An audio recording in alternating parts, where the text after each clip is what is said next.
We are going to go in today to Goodwill, see what we can find. I've got Megan with me. Say hi. Hi. And we got Jason Static.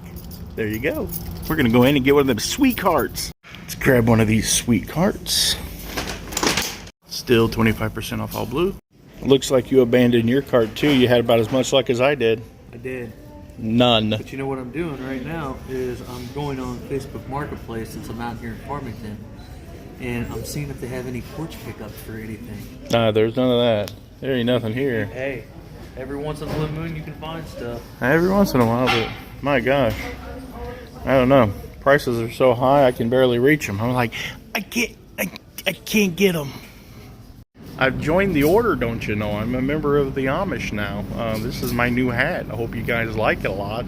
Hey there, pretty lady. What kind of short pants you get there? Me, I was thinking about getting them for Noah for church. For church? Them look like swimming trunks. They're nice, like golf kind of, but they're Yeah. so nice. Those are some big baggy britches. That lady right there, she's mean. Right there, I'm filming her. Yeah, that was about the most pathetic experience I've ever had at a Goodwill. That stuff is sky high. It's high. How high is it? Willie Nelson says that it's high. You know when you go into Goodwill and they got all of the carts pushed out, they have like 5 carts they push out to the floor, and they were already out, so we were too late to the game. So hopefully the video wasn't too annoying to you. It was just me being a dork. And yeah, if you do like me being a dork, be sure to hit the follow button because that's something I'm good at.